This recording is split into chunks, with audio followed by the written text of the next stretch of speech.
Good morning, good afternoon, everyone. Welcome to our webinar on criminal justice from the child's perspective, supporting child victims and witnesses. I'm Jane Anderson, attorney advisor with AEquitas, and we are so proud to be partnering with the Center for Court Innovation, not only on the larger project, but on this webinar as well, to kind of share with you really all the hard work that went into putting together these materials. As you can see, I am currently in a car, so I'm going to turn off my video so it's not distracting to everyone here. But I did want to at least pop in and say hi and let you guys know that we appreciated your participation. So let's start with introductions. I am Jane Anderson, attorney advisor with AEquitas. I'm a former prosecutor from Miami-Dade County, and I spent the last part of my career working on human trafficking cases from a couple of different perspectives. And that's one of the reasons I really appreciate these materials, because I handled cases where children and youth, really I'm talking more about sort of the teenagers, not super young kids, but still those that very vulnerable and still coming at our system from this perspective of being a child.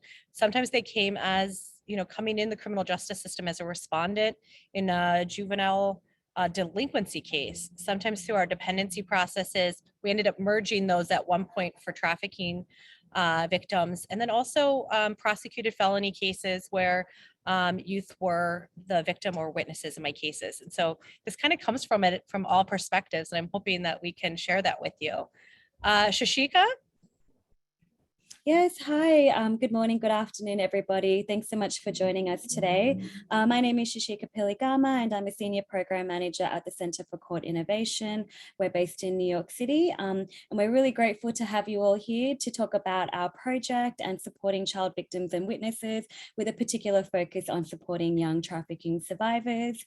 Just a little bit about myself. I'm a social worker by background. I'm originally from Australia, my home country, and I've been very fortunate to be able to work with children and young people in Australia, in the UK, South Africa, India, and now here in the United States. So I'll pass over to my colleague, Catherine, for introductions. Hi, everyone. It's nice to be with you today. And thanks again to AEquitas for their wonderful partnership with us on this project and this webinar. My name is Catherine Ford. I work at the Center for Court Innovation with Shashika as the Director of Clinical Supervision and Child Witness Initiatives. And I've been overseeing the Child Witness Materials Project, which you will be hearing a lot about today. For this webinar, I will be deferring to Shashika and Jane to co-facilitate, but I will be monitoring for questions that we will certainly have time to get to at the end. If I could please ask everyone to put your questions in the Q&A section. You'll see on the bottom of the Zoom frame in the middle, it says Q&A. That will make it easier for me to monitor the questions as they come in and make sure that we get to everyone's questions. So thanks in advance for your help with that. Turning it back over to Shashika. Thanks, Great. Catherine. I was just going to say thanks for the reminder. Those of you that are popping on, if you want to use the chat to sort of share your contact information, let us know where you're from, but usually that goes really quickly. So for us to monitor actual questions that you want to address, the Q&A is best.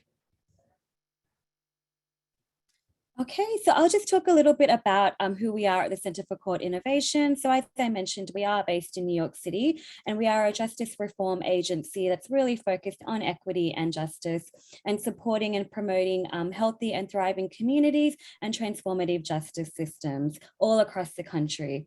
And we achieve this and do this by three main areas of focus and work. So we have research. So we have a department that really focuses on creating innovative research practices and analyzing data and trends, particularly related to the criminal justice system and family justice systems, and using that research to inform policy development and guidance. We then also use that research to inform our operating programs, and we have a number of operating programs across New York City, New York State, and across the country in communities as well as in different court settings. And then we use all of that research and operational programs to inform our national technical assistance. So I sit in the Gender and Family Justice team, which is part of the National Technical Assistance team, where we provide support and technical support and guidance to jurisdictions across the country working in the justice system space. So we're really grateful to have you all here with us to learn a little bit more about this particular project. Thank you, Jane. And those of you that are on here probably are somewhat familiar with AEquitas, but we're a national training and technical assistance provider. Our staff is made up of former prosecutors that had specialized careers handling cases involving domestic violence, stalking, sexual violence, and human trafficking. Our training and technical assistance is not just for prosecutors. Most of our work is actually multidisciplinary, since we know that is really how we need to be working to be successful in these types of cases.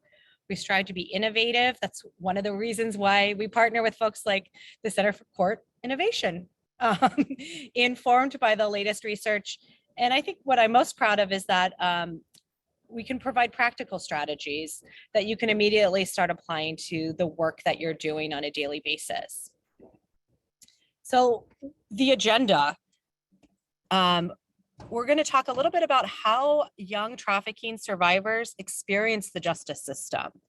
Talking about what it might look like and what are the fears and the barriers and maybe the misconceptions that youth and young folks are looking at, and frankly, anyone who's interacting with the criminal justice system that isn't used to it, right? And then we'll give an overview and actually look into the materials that have been developed as part of this program. They're really, it's talking about innovative, just the way that and the thoughtfulness that was put into how folks were represented. What does the material look like? How can it be really accessible to the folks that we want it to be accessible to? And then thinking about, okay, how do you as a professional use these materials to support the folks that you're working with, to better educate them, and then to share with your allied professionals and collaborators as well. So we're going to first start off with like sort of trafficking in the US at a glance. This is data from the National Hotline from 2000, basically for the years 2020. And these numbers, I want to always caveat numbers when we talk about human trafficking and other crimes that we just start off with knowing they are underreported. So that's a caveat across the board. But of course, when we're talking about hotline data, these are not confirmed cases. We don't even know if they are unique cases. So for example, multiple people could be calling the hotline about one instance of trafficking. But what it does show us, it tends to show us some trends. And it also shows us how we may be doing a better job of raising awareness. I was just talking at a labor trafficking training. We were looking at the numbers when it came to labor trafficking, and the number of calls on labor trafficking almost doubled between 2019 and 2020. And people were looking at that like with fear, like, oh my gosh, this is really becoming such a problem.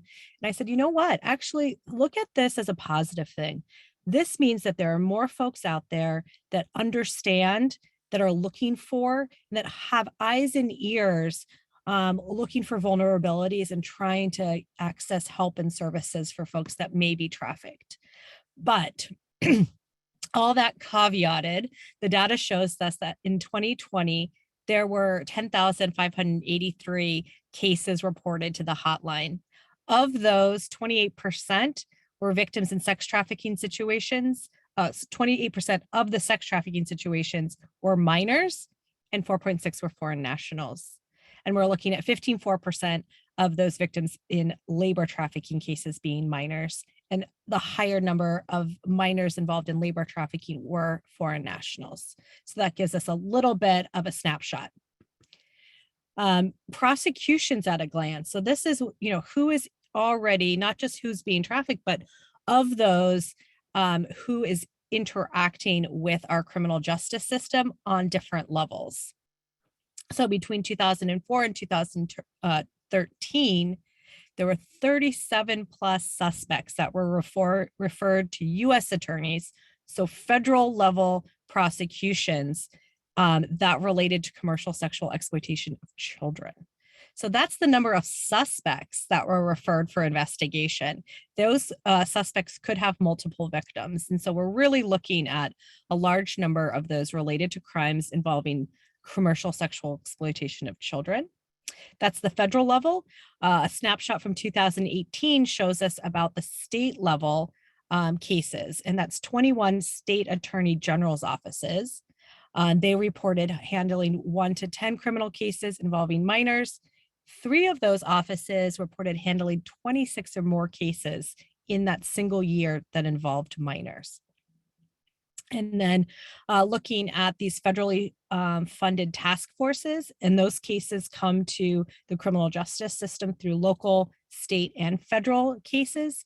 So between 2008 and 2010, those federally funded task forces opened over 1,000 cases that involved the prostitution or sexual exploitation of children. So this is just a small little way to look at how many children are coming through our criminal justice system as victims of trafficking or commercial sexual exploitation. So we've seen, that's the, so the victimization piece. The other side of it is how many youths are coming through our systems as defendants or respondents that are being arrested for crimes. Really, there's been a marked decrease in this, much thanks to so much training and for the passage of the federal Trafficking Victims Protection Act and then subsequent state safe harbor laws that have decriminalized or have made children immune from prosecution for crimes related to their own sexual exploitation. Seems like a no-brainer, still something that we're continuing to improve upon. And now, while children may not be coming through our systems with, an arrest for prostitution, they are still being brought into the system through other types of maybe criminal activity that's being identified and people aren't putting together maybe all of the pieces. So I'm wondering, and you guys please use the chat for this, what other charges are you seeing children being brought into the system with? Well, either arrested or cited for other types of behavior that is bringing them into our delinquency or dependency courts. Yeah, Valerie, thanks for setting us up. Already, Hannah, also echoing you with drug crimes. And we see that quite a bit because we know that that is either a pre-existing vulnerability for traffickers or something that traffickers instill as a vulnerability to be able to perpetuate the trafficking. So that we know that close tie. Theft. Michelle, I think this is the one that I really like to make sure folks are aware of. One of the things I think it's key to remember when we're doing trainings for law enforcement officers is that traffickers, typically their thing is not, I want to have this business around prostitution. Like, the thing is, I want to have a business that's a money-making business. I don't really care how I get that money. Prostitution of young kids is a great way to make that money, but I don't really care how that money's coming in. So they encourage all sorts of criminal activity that is a money-making enterprise. And they don't want to be, spending money. So oftentimes victims will be encouraged to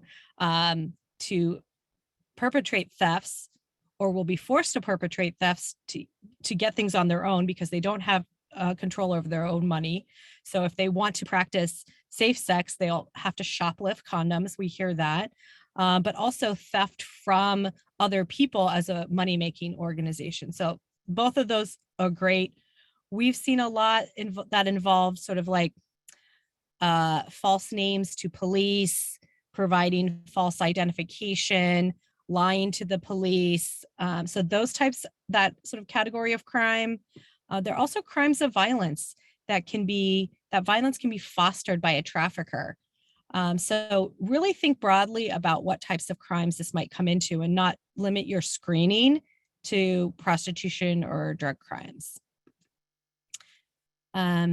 Okay, so when these young folks come into our system, what do you think what they're feeling? What kinds of things are going through their mind when they're coming into the criminal justice system or the dependency system? I want to think really broadly about systems in general. What kinds of feelings are children going to have? I'm sure a lot of you work with kids. What do they tell you? Anxiety and anger. I'm glad that you pointed that out. Sometimes we sort of want to focus on how we might traditionally think of kids being like traumatized and they're really fearful, but there also could be angry, or just confusion about what this process is. Those are all great answers. So I've got a couple here that I thought we'd go through. One is just like distrust, right? If systems have failed, if they've been let down by other people in their lives, then just the distrust that the system can do anything good for them, that the system is built to support them in any way, or that there's going to be a positive outcome. Fears, lots of fears of the offender, fears of being thought of as a snitch, fears of what's going to happen to my family, my friends, where am I going to stay? That's a really broad bucket there. Trauma. Invasion of privacy. Oftentimes we'll be asking to seize their phones. They're wondering who's going to find out, who all is going to know about this. And in truth, it is an invasive procedure. And to be really transparent of that is one of the things we need to be doing. Just the lack of control. There's no, ability to be, and it's one of the things we want to be doing is sort of figuring out where can we, give them control in their life to sort of overcome these feelings of like, I have no say in my own life. I mean, I remember feeling like that as a teenager, but you can just see others as well. Just being overwhelmed, and the fact that it's just time consuming. All the court dates or the length of time that something might last as well. So poll question, although I don't think we have it set up as an official poll, I'm just wondering if people can put into the chat, should young survivors testify in criminal cases?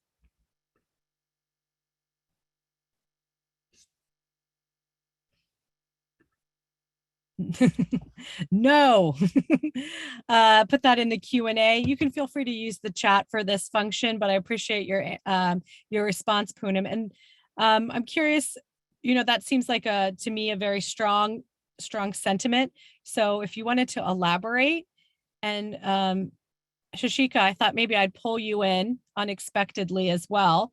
Like, what do you think some of those considerations are? Jen says, it depends. If they choose to, they should have a choice. It says yes. Kimberly says yes. In my experience, the victims have felt very empowered after being able to testify. Yes, but treat it really carefully. Choice is the common theme here. Also just that individualized decision. Case by case status. If they wish to participate, their age may be a big issue to look at. Catherine, great answer here. They should have protection if they do. Yeah, that overriding concern should always be both the physical, but also the emotional safety of the victims. Poonam goes on to say, testifying can be really anxiety provoking. And I 100% agree. And so sometimes we have to think about, okay, we've got all this on one side. We have, some folks feel it's empowering. Obviously, as a prosecutor, my goal is I want to support victims, but I also am charged with holding our communities safe, or keeping our communities safe and holding offenders accountable. And that's got to be one of my driving forces in the work that I do. So how do I do that if perhaps I have to have a victim testify, or some very dangerous person may be out there to victimize others. So that's got to be part of it as well.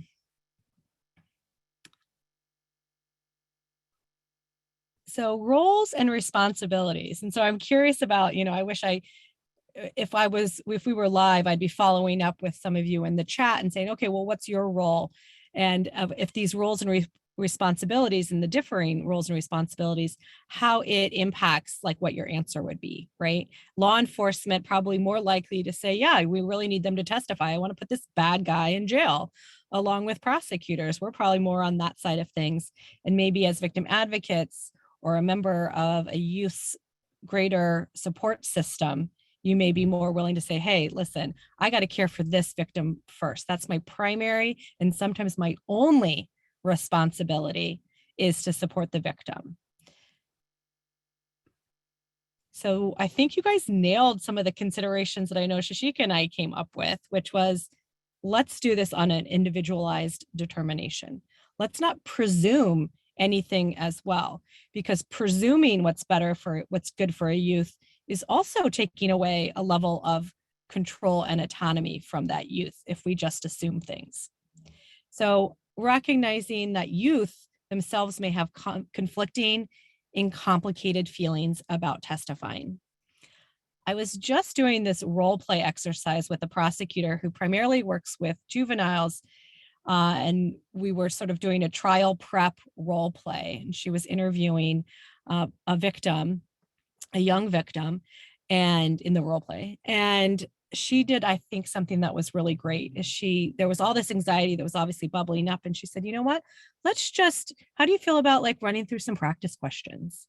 And she's like, and we're like, okay. And then she started asking, like, how old are you? Where'd you grow up? And it sort of brought down that anxiety level to a place where perhaps somebody go, okay, I've maybe built this up in my head. I've got all this fear because it's unknown. So let's actually allow youth not only to make their own choices, but to have them be informed choices.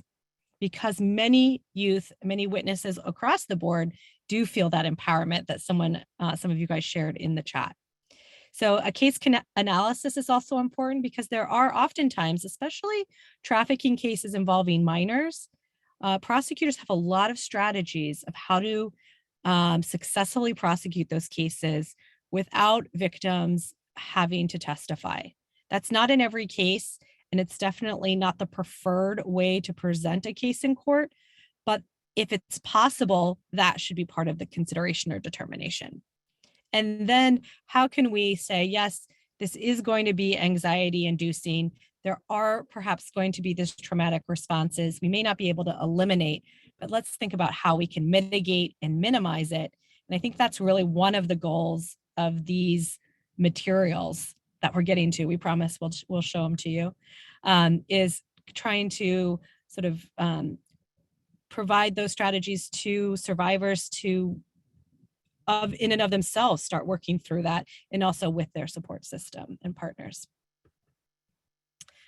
So how do you guys currently support the survivors in the work that you do as they navigate the system? What kind of strategies are you currently using?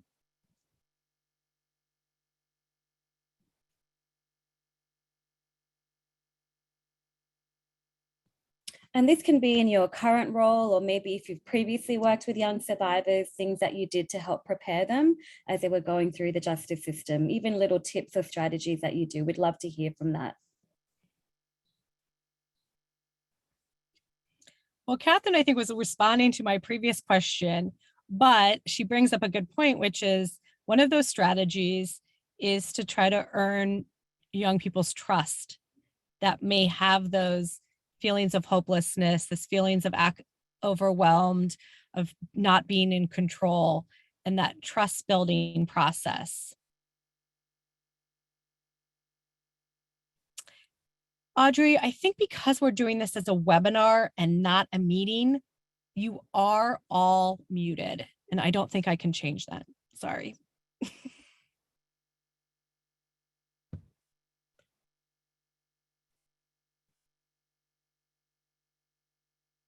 Shika, I see Valerie saying, we have the youth participate in their MDP meetings. So they meet everyone collectively and also see this whole entire wraparound support system that's there for them. I think, Wonderful. yeah, I love that idea because again, it makes them part of the process instead of a bunch of people doing something for them, about them, without them.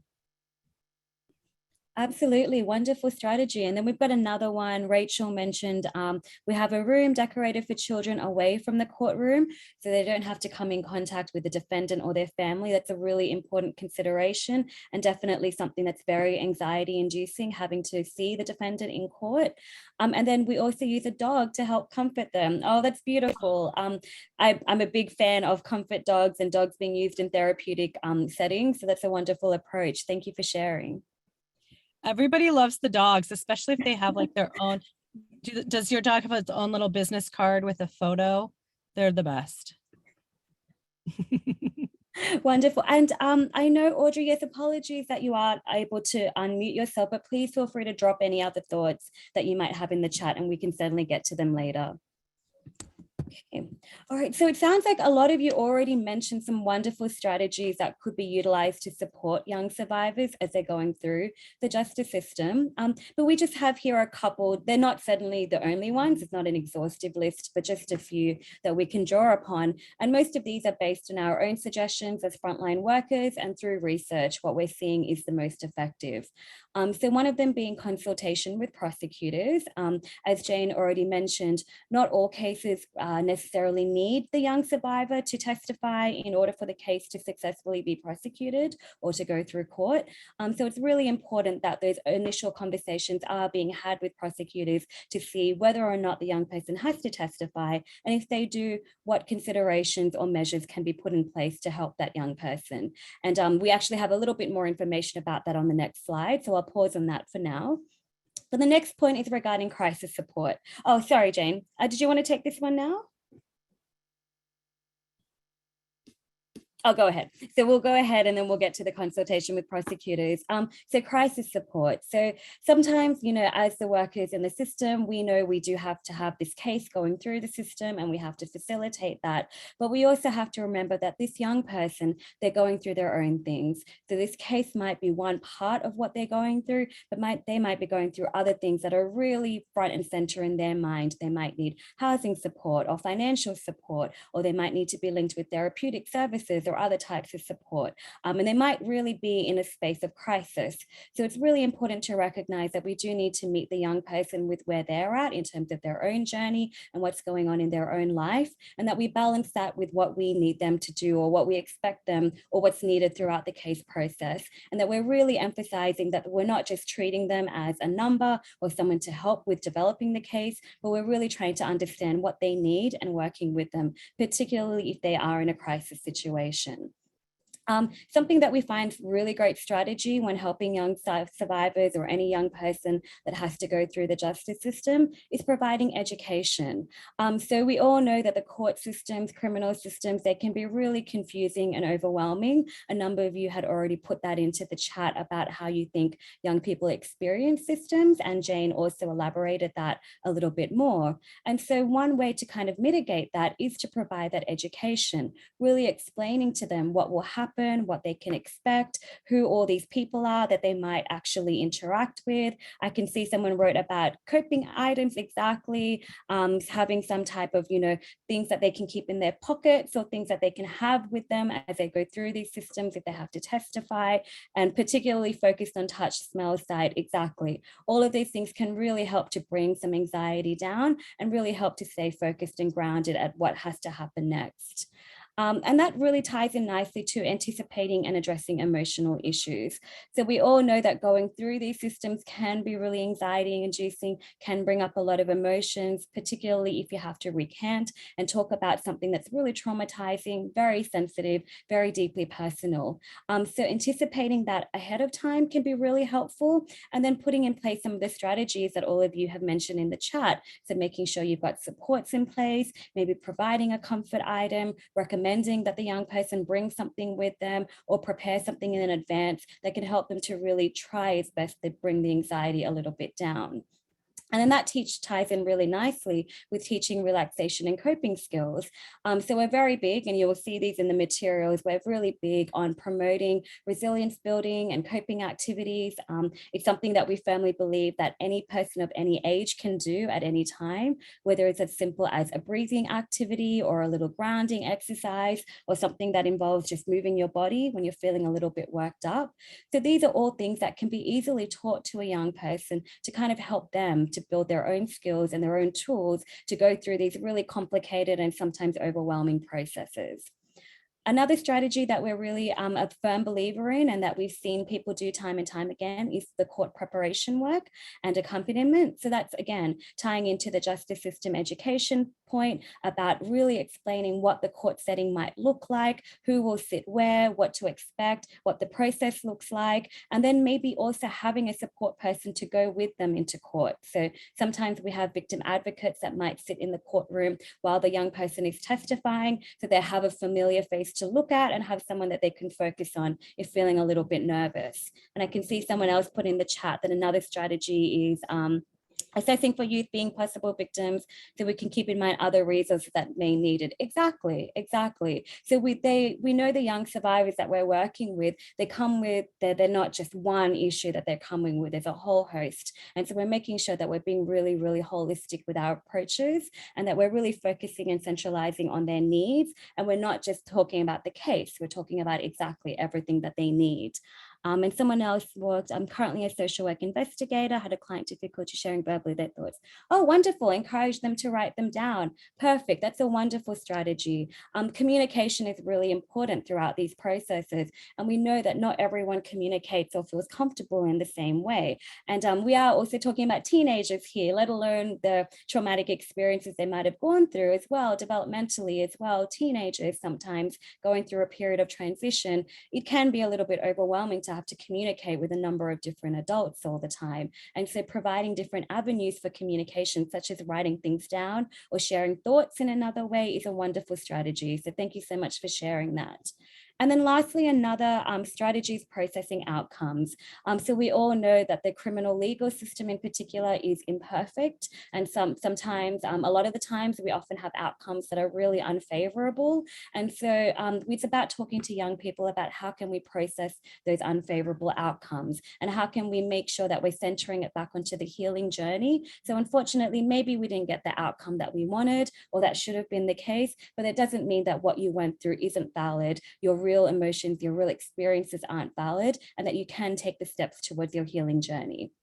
So that's just in a bit of a nutshell about support strategies. And I'll move on to consultation with prosecutors and pass over to Jane. Yeah, I think this is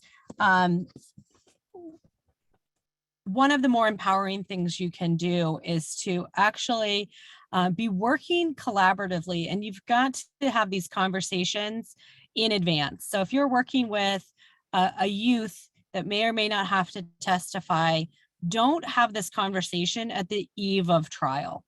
You should be collaborating in advance. They should have already spoken with the prosecutor. The prosecutor should already have sort of started laying the foundations of like what it might look like, what the different roles are. One of the biggest misconceptions is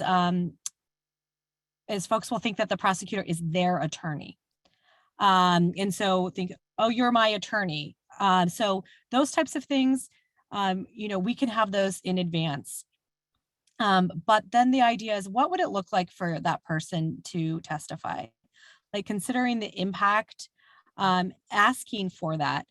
These are lessons learned in my experience. I like to share with folks because, I presumed that this reticence to testify was really related to a fear of physical danger that was going to happen if the defendant found out about it. That was the first thing that I was thinking, oh, this is what they're afraid of.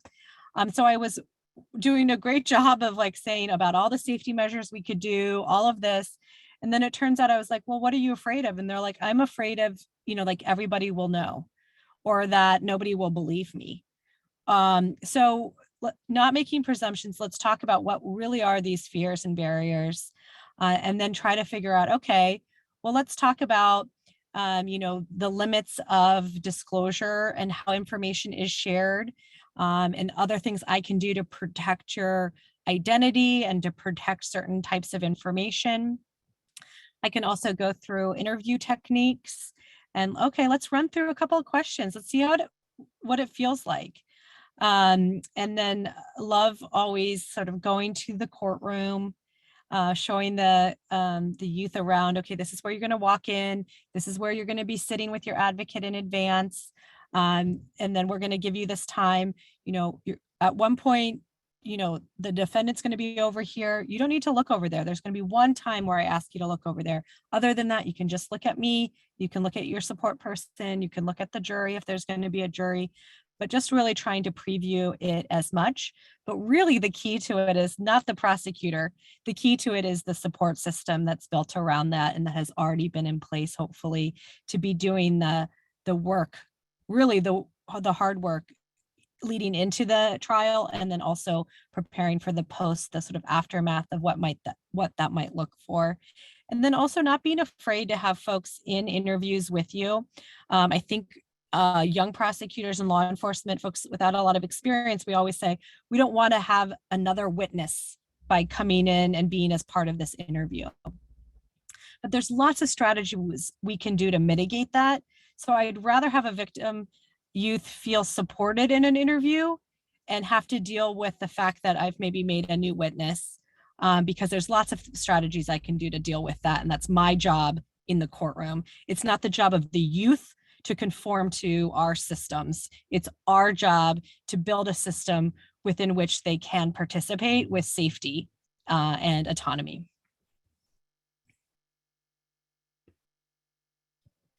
Wonderful. Thank you so much, Shane. So we'll just really quickly go through some court support strategies, which elaborates a little bit more on the discussion we've been having. I am mindful of the time, so I won't spend a lot of time on this, and it really touches on what you've all been sharing in the chat anyway, which is fantastic.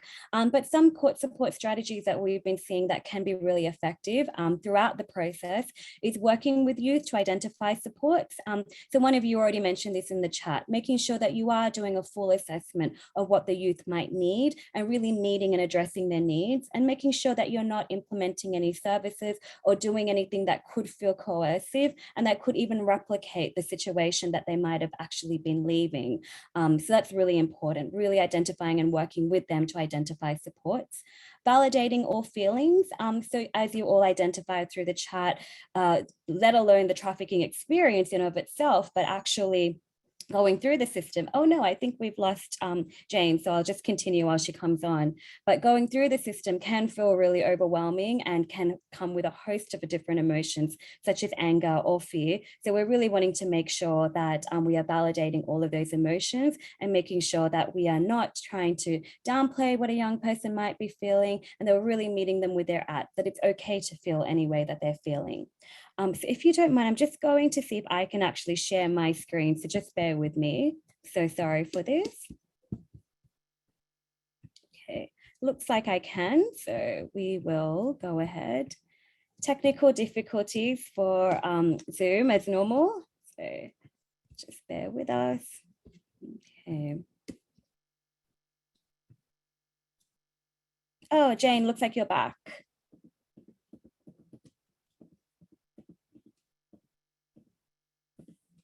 But not a problem, we're here. So I will continue on. Something that we like to do is highlighting strengths verbally and in writing. So this really goes back to that beautiful point someone mentioned in the chat about verbal communication versus written communication. And sometimes it's really great to just remind young people that they are full of strengths themselves, that we're not just focusing on their victimization or their trauma history or what they've been through, but they themselves are full of resilience and full of strength. And we can champion that at any time that we possibly can. Is a fantastic way to support them. Preparing for the adversarial nature of the legal process.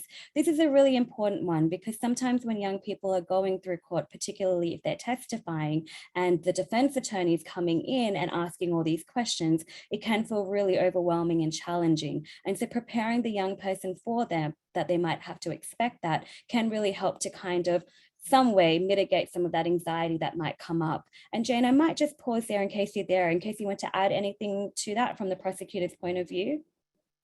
Well, thanks for continuing on without me. No worries. But I do think that preparation for the adversarial nature, I think that's one of the hardest things to do.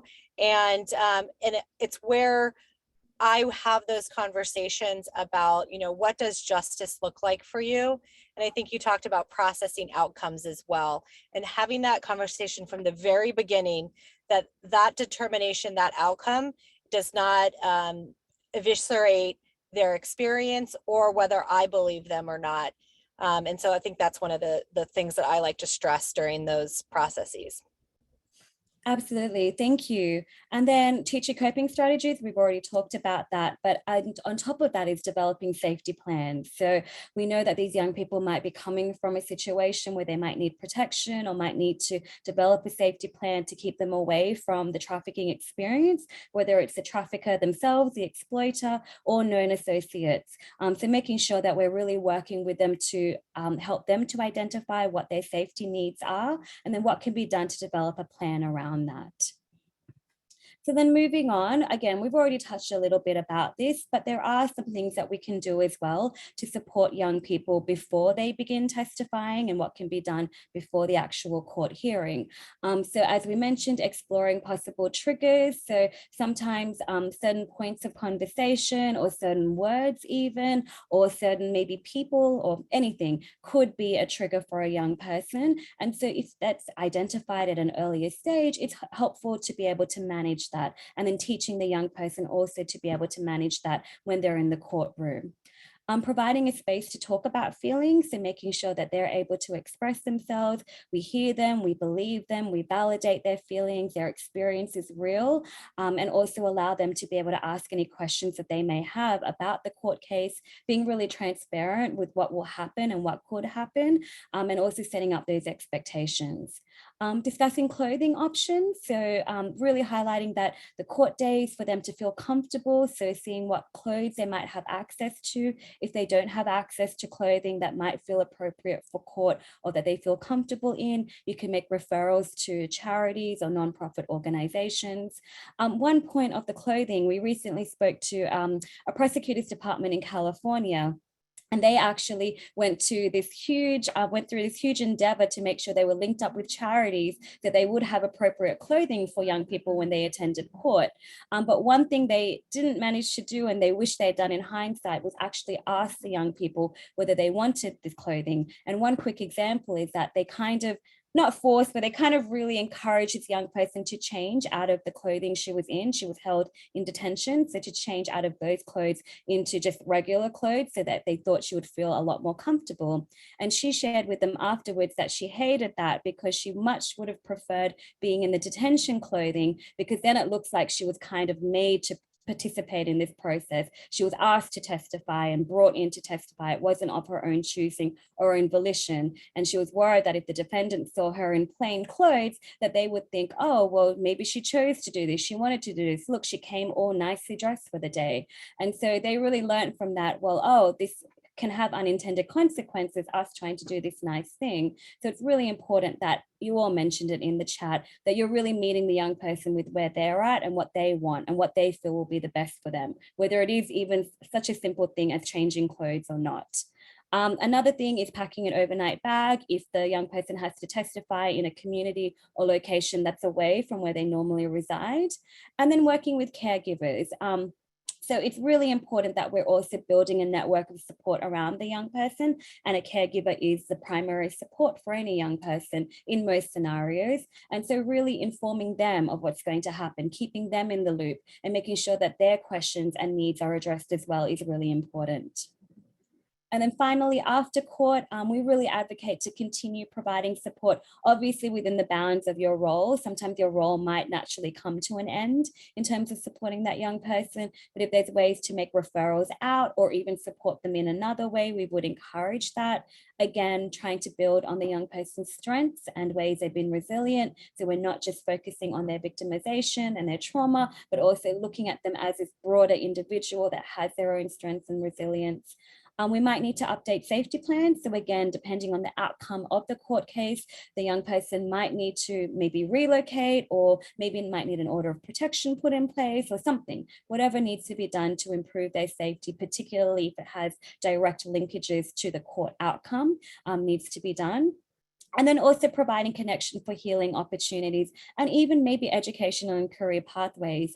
Through the development of this project, you'll see that we did speak to a lot of different young people about what they thought was really important for these materials, and that education and career development was one of them. They wanted to be seen as more than just this young person that's been through this traumatic experience, but they have their whole lives ahead of them. They have their own hopes and dreams. And so if you can facilitate even getting them onto a pathway that provides educational pathways or career pathways is another wonderful strategy. And I just saw something come through the chat. Yes, unintended consequences. Thank you for that, definitely. So I'll just move this along. And again, please feel free to put into the chat. I'm just being a little mindful of time, and I really want to get us off by 3:30 Eastern and have the opportunity for more questions. So all of this is to say, this all now leads us to the actual project called the Child Witness Materials Development Project, and it is funded by the Department of Justice's Office for Victims of Crime. And basically this project came about because, as we've all correctly identified on this call today, is that when child victims and witnesses have to go through the justice system, it can be really, really overwhelming and confusing. And it's very adult focused. It's very adult oriented. Even for us as adults that work in this system, we find it really confusing. So you can only imagine what it must feel like for a child and young person. And then there's lots of research to suggest that without careful considerations and planning and proper things put in place, it can actually cause re-traumatization and distress on top of the traumatizing experience they've already been through.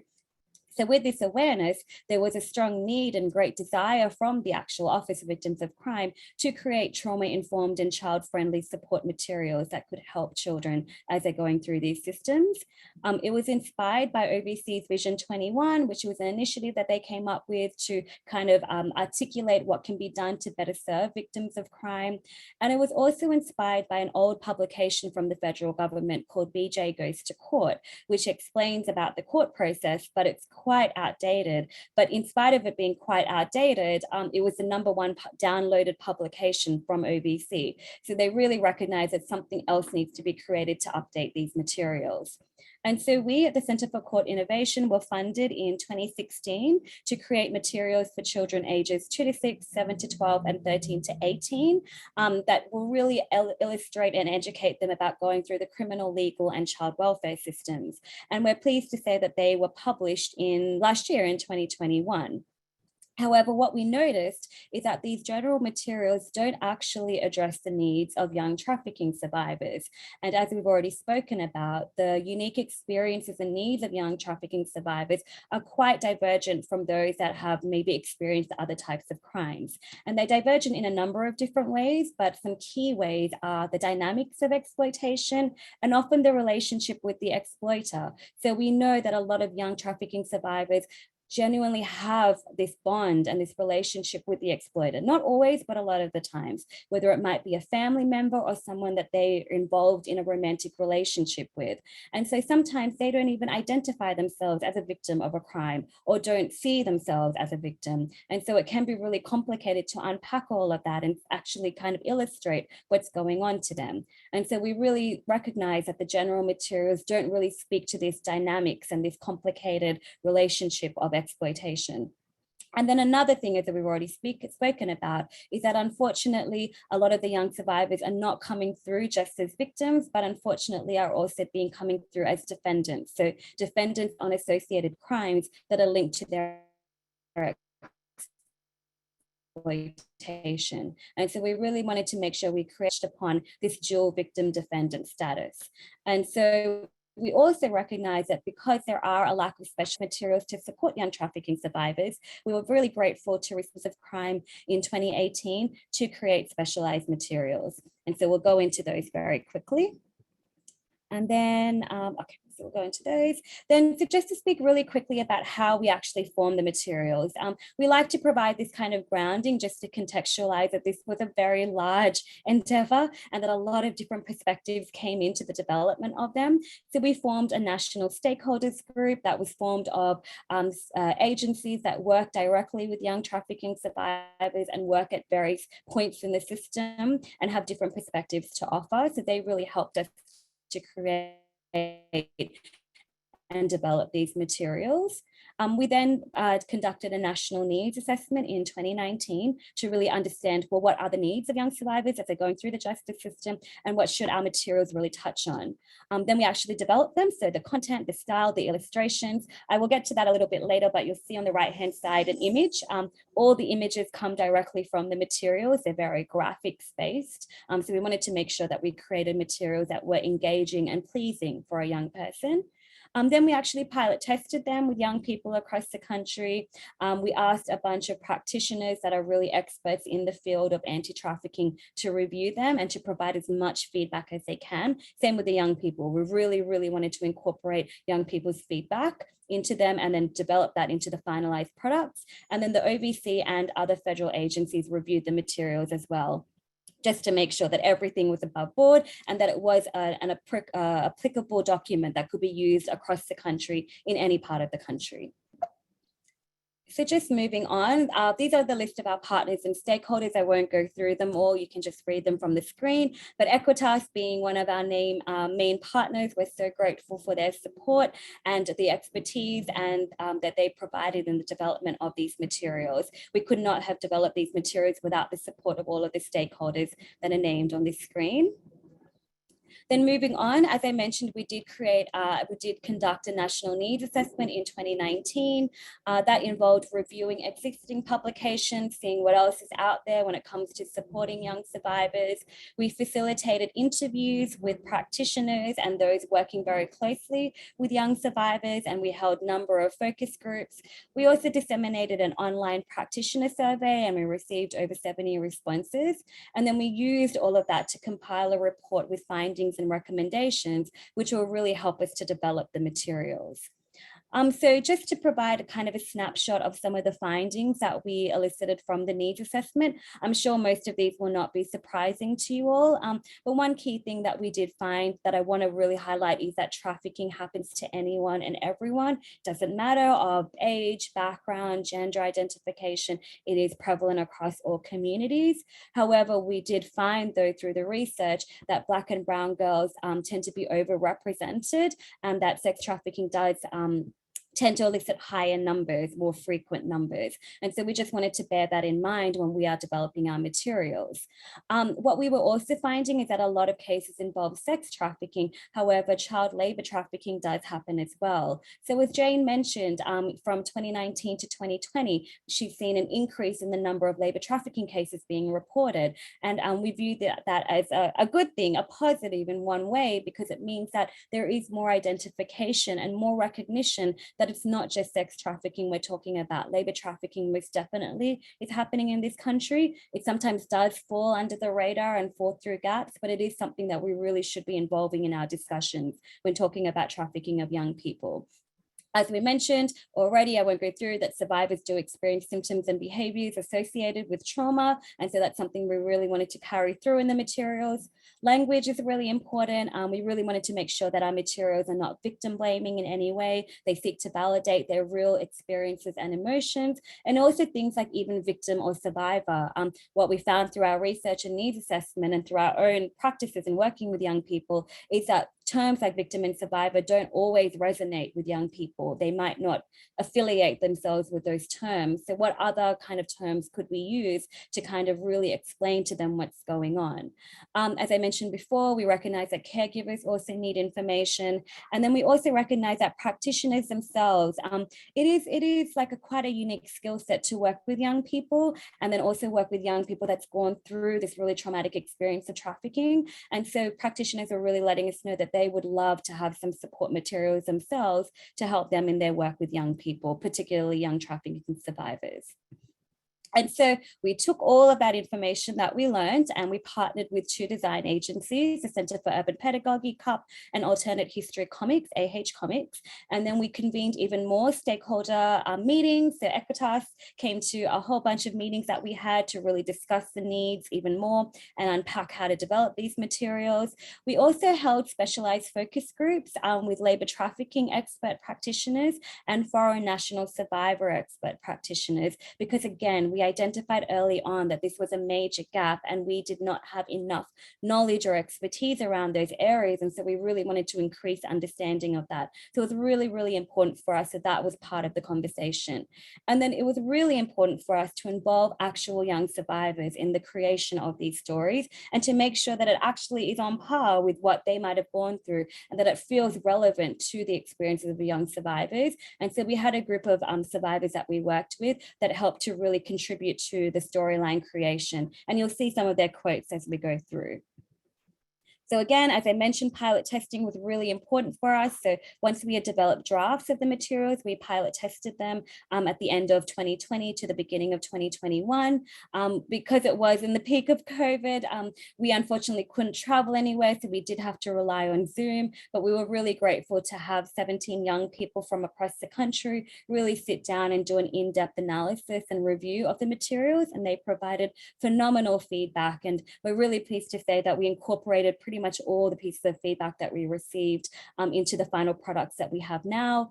We also interviewed practitioners across the country to get their feedback on the materials and incorporated their feedback. And we really wanted to make sure that we were getting representation from as much across the country as we could. So you can see here that we've talked to people from all across the country.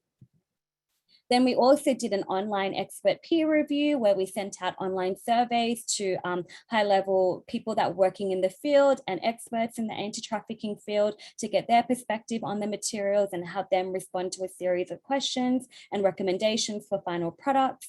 So again, we incorporated as much of that feedback as we could, but we're really pleased to say that even when it was at the draft stage, over 82% of them said they would recommend them to their colleagues and peers. So we are hopeful that now that they're at the final stage, that number would increase even. So now let's talk about what the actual materials look like. So the materials are comprised of 3 graphic novels, Zoe's story, Jamie's story, and Sergio's story, and I will go into each of them in a little bit. Each of them also feature a number of different coping activities. As we mentioned, we really wanted to kind of, provide the tools and resources to young people to build their resilience and coping as they're going through these systems. And so we thought, what better way than to interject activities into these graphic novels. All of them also feature quotes from real life survivors, the ones that I mentioned that we worked with, to kind of validate the young person. So as they're reading, they can hear from a real life person that's gone through this similar process and how they felt and what their words of advice for other young people are. And then we also have a supplementary booklet that focuses on rights and roles and resources within the system that's titled What's Going On. And then we have accompanying guides for practitioners and caregivers that really explain how best to support young survivors of trafficking and how to use the materials to support them. So as I mentioned, pilot testing was a huge, huge component of development of the materials, and we received such phenomenal feedback. And so we really wanted to kind of utilize their feedback as much as we could, not only in the development of the materials, but also in the promotion and validation of them. And so I wanted to share with you a quote from one of the young survivors that we spoke with. And this was their perspective on the 3 stories that we thought was really beautiful. And they said, "I was able to relate to all 3 stories surprisingly a lot, like whether it was now or back when I was younger, and I wasn't expecting that." So that was really encouraging for us to hear, because it meant that the stories were really on par with the experiences of young trafficking survivors. So it really helped us to develop the final product. So going into Zoe's story, Zoe is a 14-year-old female young person. She experiences sex trafficking by, we put it in quotation marks, boyfriend. What we mean by that is that it's the person identifies as her boyfriend, Danny. Again, trying to balance the language, but also trying to validate the young person. We as practitioners don't want to kind of normalize that he's her boyfriend in a romantic sense, but she identifies him as her boyfriend. So we also have to acknowledge that. So that's why it's in quotation marks. So Zoe is arrested and placed in a juvenile detention facility because of an associated crime. We will see what happens. And then she ends up interacting with a probation lawyer and social worker. And through her interactions, we see that Zoe recounts that she realizes she herself is a victim of trafficking. And she then ends up attending a support group and shares her experience and her narrative. So the story follows her sharing her narrative and her experience through this support group.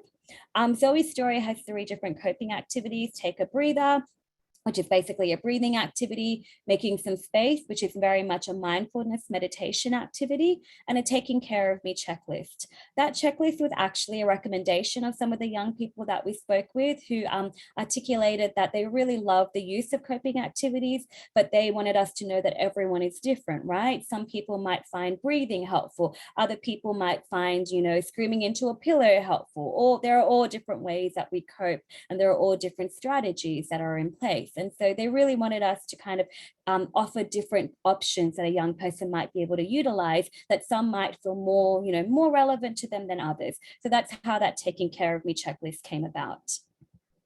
So we'll just quickly go through them so you can kind of see what they're about. So this is Zoe's story. Zoe is the character here in yellow, and this is the very beginning. She's sharing her story to a support group, or a group of young people that have also been trafficked, and she's sharing what she's been through to that support group. This group is led by this young person named Van. He is Zoe's mentor and support person. As you can see, we really wanted to make sure that we were showing diversity in terms of gender, in terms of racial background, gender identification, and also different trafficking experiences. One thing we really heard is that no one wanted us to kind of uphold the myth that only girls experience sex trafficking and only boys experience labor trafficking, although statistically it does lean that way. We definitely didn't want to be upholding any kind of stereotypical norms, and so we wanted to show that through the materials as well. So hence why we did make a concerted effort to show different representations, and hopefully we've done a good enough job of that. So you can see here Zoe sharing her experience. So she talks about how she was picked up and then held in a detention facility, and obviously it's really upsetting. And her grandma, unfortunately, is not picking up the phone, so no one's able to come pick her up. Later, we can see that she's been at the arraignment. The judge determines, because of the nature of the crime that Zoe was picked up with, and because there's no one to take her home or to kind of look after her, the court will be holding her in their custody until the next hearing. And understandably, you can see here, poor Zoe is obviously very distressed about that. So then it goes on, Zoe's linked with a social worker because there is no adequate appropriate caregiver to provide care for Zoe. Social services has got involved. And so the social worker is just really trying to understand, what does Zoe do? What is the relationship like with the person that she identifies as her boyfriend, and what's really going on? They're really just trying to unpack what's going on. Here we can see that Zoe is talking to her defense attorney, Alicia, and Alicia, again, is really trying to understand what's going on. And through conversation you'll read in the graphic novel, we can see that Zoe is actually being trafficked by the person that she identifies as her boyfriend. And here Alicia is trying to explain to her what the law is, and that anyone under 18 can't actually choose to do those things. So here we're depicting a conversation about Zoe. She's kind of not really understanding what this all means. So Alicia's trying to unpack that to her, what the situation is. So here again, Zoe's reflecting that she didn't realize what had happened to her. A lot of things happened. She's back at the support group. She ends up being placed at a group home, and then she's reflecting on her situation. So a lot of things are unpacked, but this is mostly focused on a young person coming through as a victim defendant. Here you can see an activity of a coping example of a coping activity, take a breather. So again, it's a really important element of our materials to interject different coping activities throughout the materials. Then we'll move on to Jamie's story. So Jamie's story is about a 16-year-old non-binary young person. So again, we really wanted to make sure we're showing different, we're representing different diversities and different experiences. Jamie lives in a group home and they are connected with a therapist. So this idea of counseling and therapy is very much throughout the whole story. They end up being peer recruited back into sex trafficking. So we can see that we learned that Jamie was involved in trafficking, was exploited earlier, and then later on it kind of happens again, this time with a peer, and they end up interacting with police, the prosecutor, and a victim advocate. And this time Jamie is now a victim witness and open up against him.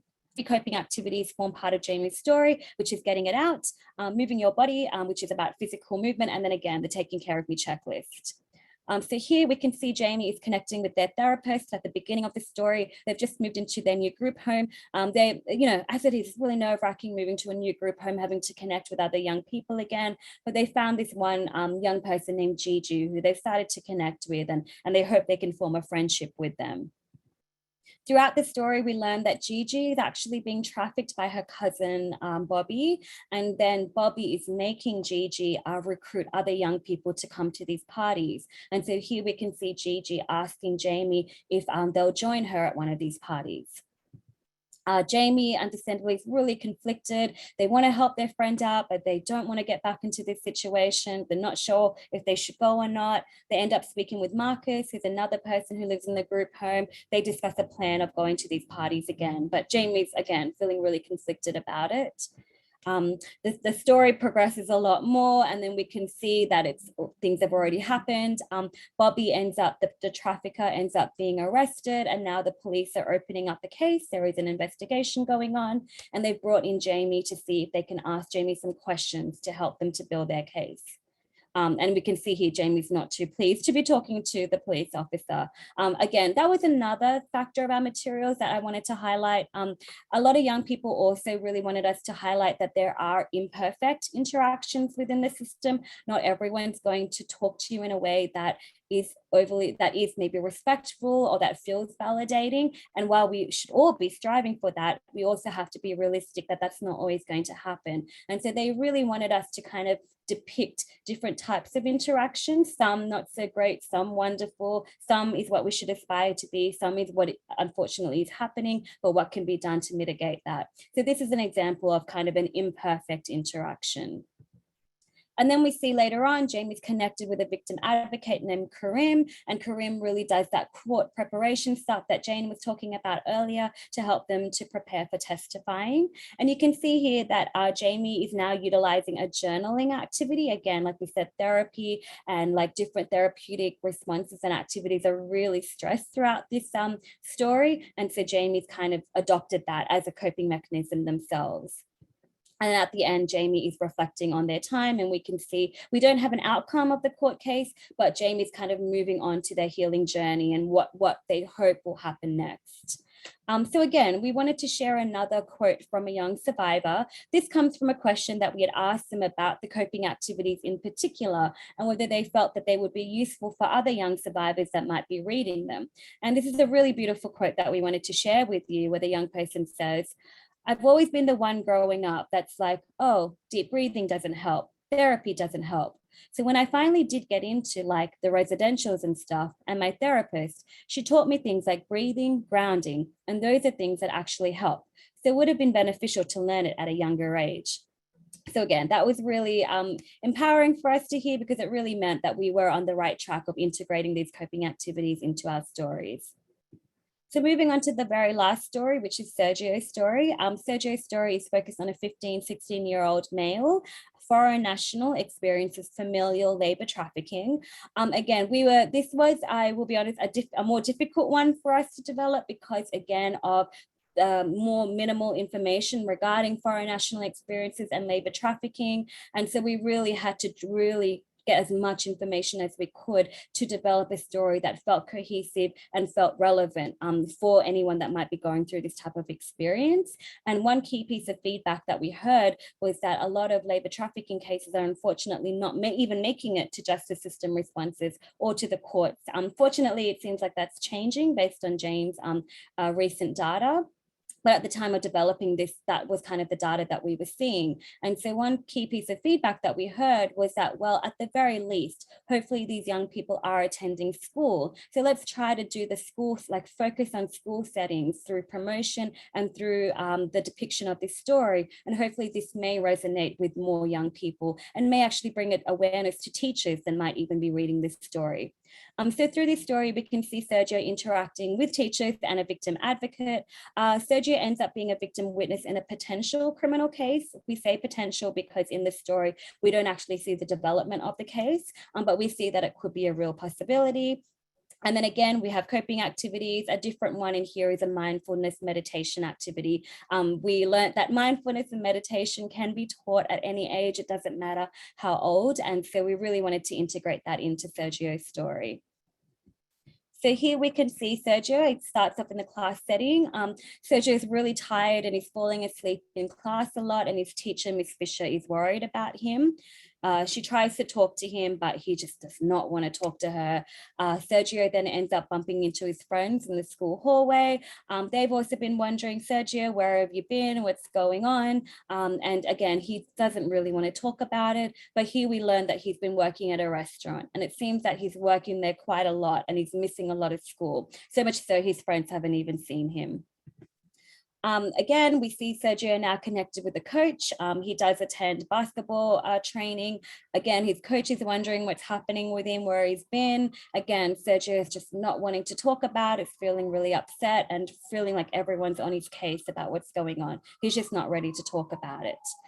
After some time, Sergio does decide that he might go back to his coach, a trusted adult, and talk about what's going on. And so he does talk to his coach about what's going on, but he doesn't know that anything will come out of it. The coach tries to validate his feelings and then connects him with appropriate support. Some time has passed and we can see that Sergio, things have moved on for him. A lot of things have changed. He's now connected with a victim advocate and an open case is happening. As I mentioned, it was familial labor trafficking. So a case has been opened against his auntie and uncle. And so the victim advocate is explaining the process of what might happen, that he might have to appear in front of a grand jury and what that might look like and what that might involve.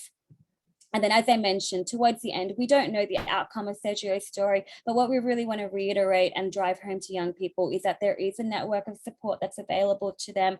There are pathways that are available to them, and that there is a healing process and journey that with support they can embark on. So that's what we really wanted to drive home at the end of Sergio's story.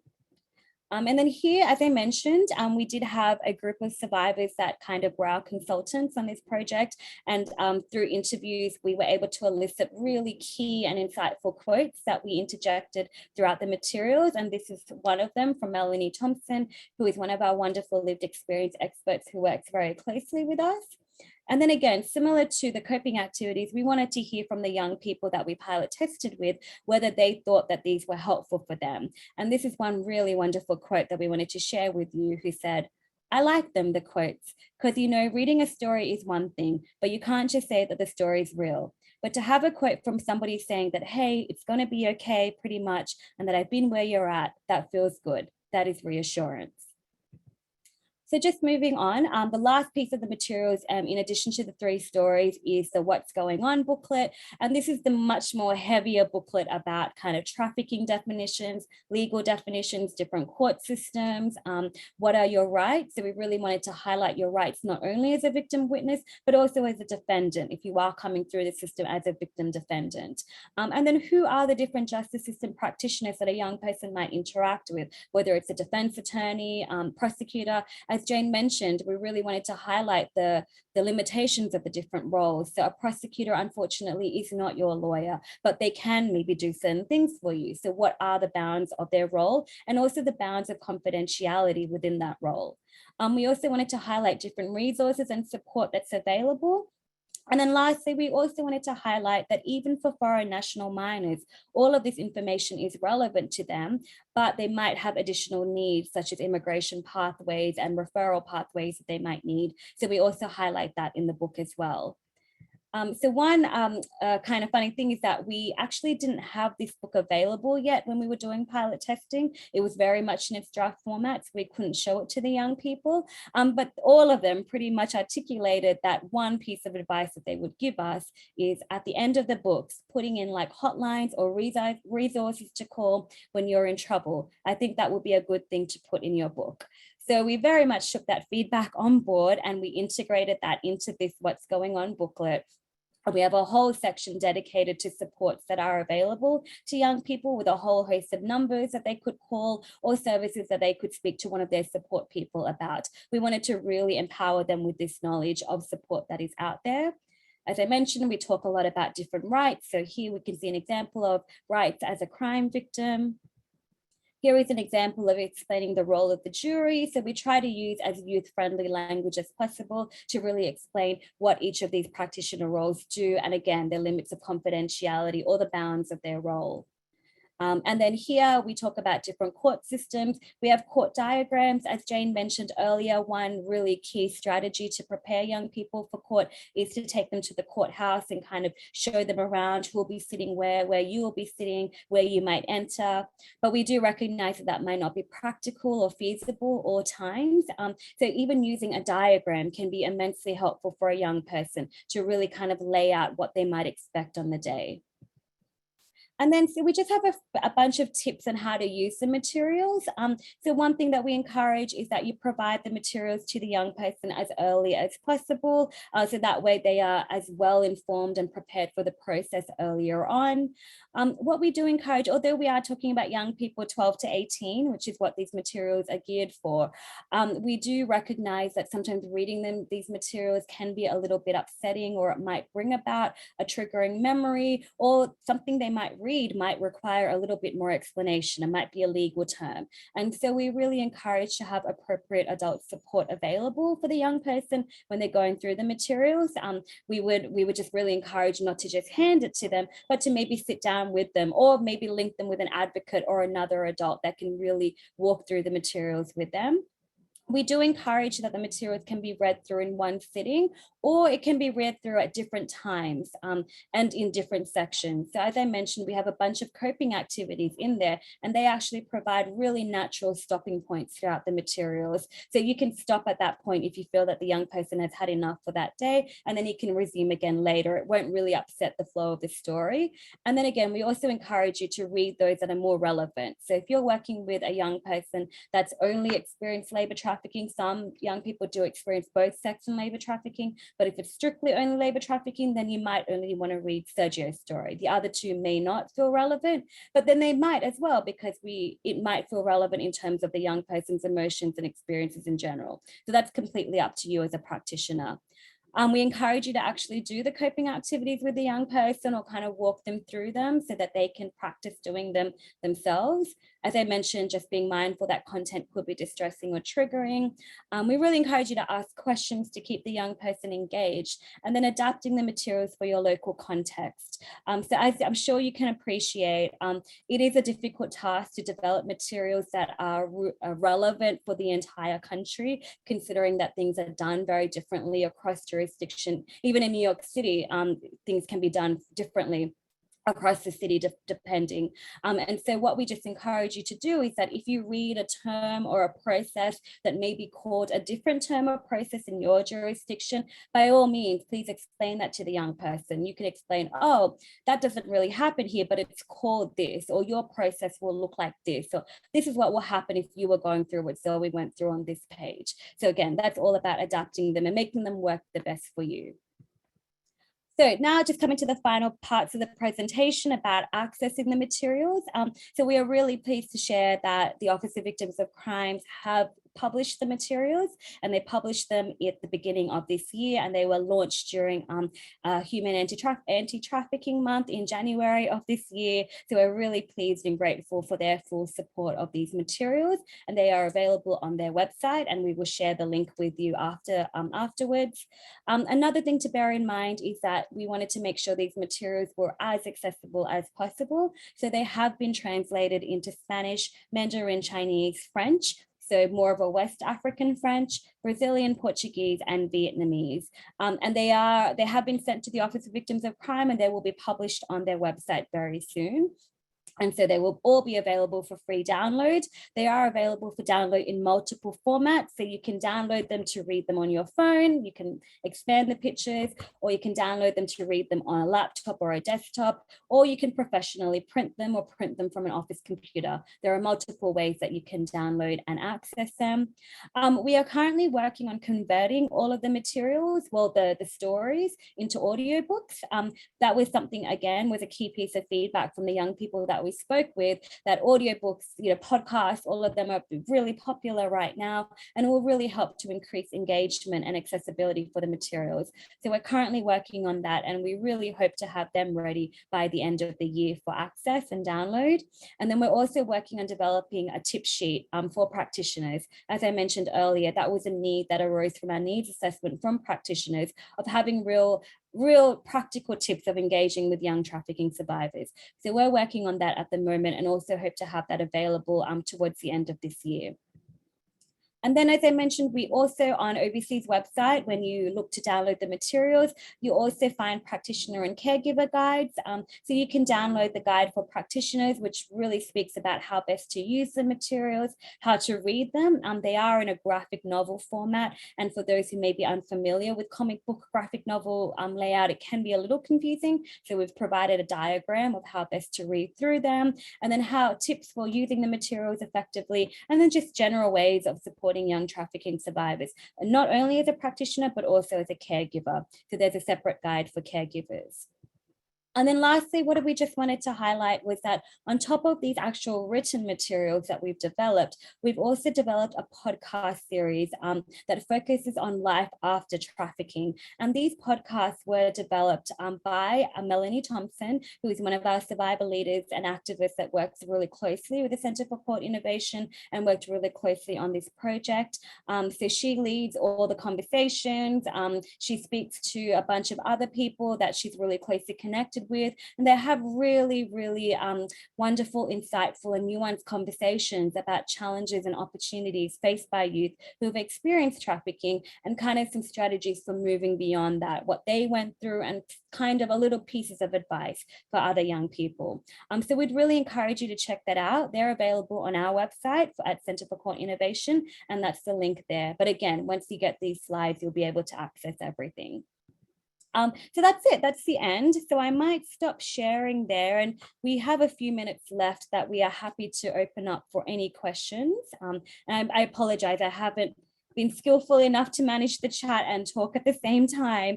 So if anything did arise, Catherine, please let us know. And again, we're really grateful for you all listening to us today, and happy to field any questions. Yeah, Shashika, you actually did great. There actually are not any unresolved questions in the chat or the Q&A. So if anyone wants to jump in or add anything else, please feel free. We'd love to take your questions. I think it's a good sign. Everyone's final questions were, where do we get them? How can I download them right now? Oh, okay, wonderful. Yes, well, hopefully that answered that for you. I might actually, while we do that, we could very quickly, Catherine, populate it into the chat. I put it in a couple times already. Oh, perfect. So just so everyone knows, that's the link for the general page with all of the child witness materials, which are the general materials that Shashika talked about that we first created that were published last June. And then if you scroll down, you'll see on the left kind of a menu, and from there you can navigate to the trafficking specific materials. Great. So everything is there. I loved, even though I saw these materials so long, while they were in the development phase, Shashika and Catherine, it was really fun to just like walk through them again.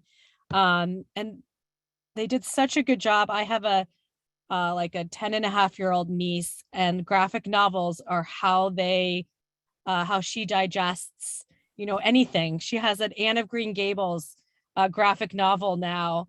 And at first I was like, what? You're not reading it, but it's rich, and it actually is a great storytelling device. And so thanks for being so thoughtful about that. And I appreciate you guys being here with us. We will send out a follow-up email that will have links to this recording, our bios, the slide deck, our contact information to please follow up with us if you have additional questions. And I just encourage, you all are working collaboratively. I know if you got, notice of this webinar, you're doing some really great work. So make sure you share this with the other practitioners that might not have gotten the reach from, AEquitas's listserv, juvenile probation officers, other types of victim services that are working with youth, advocates, judges that can then, use it as and push it out through their courtroom staff. So really share far and wide. Shashika and Catherine, I really appreciate not only the effort that went into building these, but also your willingness to share today, even though I was a little bit, I messed up with my stuff. I hope it went smoothly enough. It looked like you picked it right back up. So I appreciate that. Absolutely, no problem. And thank you so much, Jane and AEquitas, for your support and expertise and guidance throughout the development of these materials. For all those that we relied on Jane a lot, particularly from the prosecutor's point of view, to really make sure the legal, we have to articulate a lot of legal information in a very youth-friendly way that's really difficult, as you can imagine. So Jane played an instrumental role in helping us to unpack and define that. So thank you, Jane, for that. Yeah, and I want to echo that, but also, as Jane said, please share the materials far and wide among all your networks. If you're on email list, anything like that. Our vision, our goal is for every young person who could benefit from these materials to have access to them, which is kind of a daunting task, but if we can all work together, hopefully we can get them into the hands of as many young people as possible. And just a note, I know I put the link for the materials again in the chat, but you'll see that they're all for free download. Of course, as Shashika mentioned, you can get them professionally printed, although we will say it can be quite expensive. But there's also instructions to just print them like on your office printer, which you could do with color, or you could do black and white. And you can also view them on a screen, a laptop screen or a tablet screen, anything like that. So there's different ways to use them. Well, that is almost perfect timing. Congratulations to all. Want to wish you a happy Friday. I hope you enjoy what might be a long weekend for most of you. And we'll see you next time. Thanks so much. Thanks for all the work you're doing. Yes, and please reach out anytime if there's any help we can provide or resources or support. If you're looking for a training or need help with disseminating the materials, anything like that, we'd be happy to hear from you, and I will put my email in the chat. Thanks everybody for coming. Thank you, everybody. Take care. Bye.